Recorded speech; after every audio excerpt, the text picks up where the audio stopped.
कुछ ही समय में ये कुछ हजार पेड़ हैं। हर बंडल में 25। मारिया खिमेनेज का प्लान बड़ा है। उन्हें उम्मीद है कि हर कटिंग एक दिन उनके सूखे खेतों में एक बड़े लहलहाते पेड़ में तब्दील होगी। कृषि इंजीनियर मिशाइल वाइट्स की मदद से 2 महीने पहले भी उन्होंने पॉपुलर की कुछ कलमें लगाईं। लेकिन वसंत के दौरान पड़ा सूखा पौधे बर्दाश्त नहीं कर सके। ये झल्ला देने वाला झटका था। यह अजीब है, अभी तक 50% असफलता, ये मुश्किल है। हमने ऐसा पहले कभी नहीं देखा, यहाँ तक कि 2018 और 2019 के भयानक सूखे के दौरान भी नहीं। तब भी वसंत में जमीन में पर्याप्त नमी थी। आप अभी ही साफ देख सकते हैं, ये बहुत शुष्क है, रेत की बॉक्स की तरह। तो अब हम उन्हें और गहराई तक रोपेंगे। ऐसी कलमें ही चुनेंगे जो ज्यादा गहराई तक जाएं, जहां मिट्टी में नम परतें हैं। सूख चुके पौधों को हटाया जाएगा। उनका ये प्रोजेक्ट एग्रो फॉरेस्ट्री पर आधारित है। इसमें खेती के साथ पेड़ों को ऐसे मिलाया जाता है कि सूखे का असर कम किया जा सके। पूर्वोत्तर जर्मनी देश के सबसे सूखे इलाकों में आता है। मारिया खिमेनेज को आशंका है कि भविष्य में सूखा और बढ़ेगा, इसलिए वो अभी से तैयारी कर रही हैं। अगर सब कुछ हमारी उम्मीद के मुताबिक हुआ तो पेड़ खेतों में पानी जमा करेंगे। पेड़ों की जड़ें काफी गहराई तक जाती हैं और मिट्टी की निचली परतों से पानी निकालती हैं।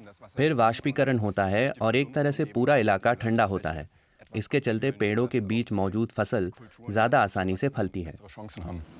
पेड़ प्राकृतिक खाद बनाते हैं और भूक्षरण को रोकने में भी मददगार होते हैं। इसका फायदा फसलों को भी मिलता है। एग्रो फॉरेस्ट्री कृषि और वन विज्ञान का मिक्स है।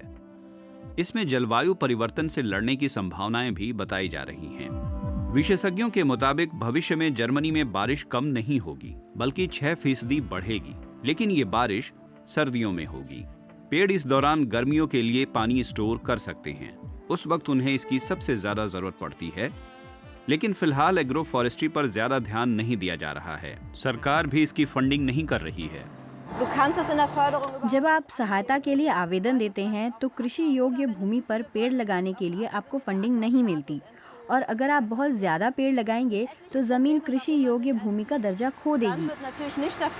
ऐसी कई अड़चनें हैं जो किसानों को एग्रो फॉरेस्ट्री सिस्टम न अपनाने के लिए प्रेरित करती हैं।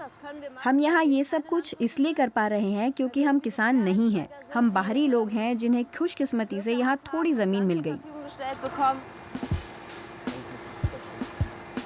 मारिया खिमेनेज पेशे से कलाकार हैं, लेकिन इसके साथ ही वो बर्लिन के दक्षिण में स्थित अपना फार्म भी चलाती हैं। अब तक उन्हें सरकार से कोई मदद नहीं मिली है।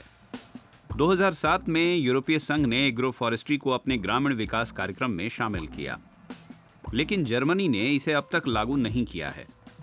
वहीं फ्रांस में ऐसे खेतों की संख्या काफी बढ़ चुकी है जहां पेड़ लगाए गए हैं।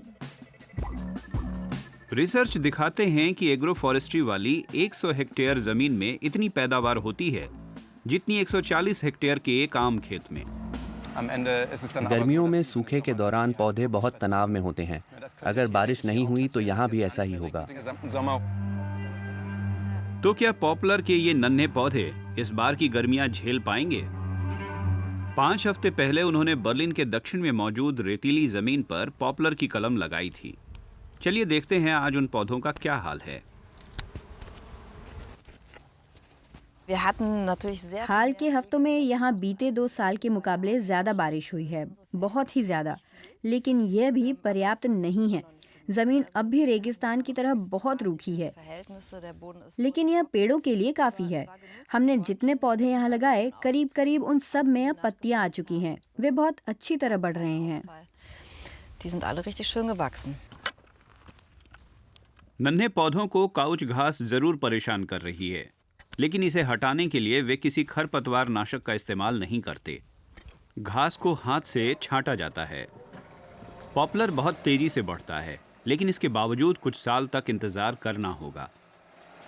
मारिया खिमेनेज को उम्मीद है कि एक दिन पॉपुलर के ये पेड़ बरसात न होने पर भी उनके खेतों को जरूरी पानी और छांव मुहैया कराएंगे।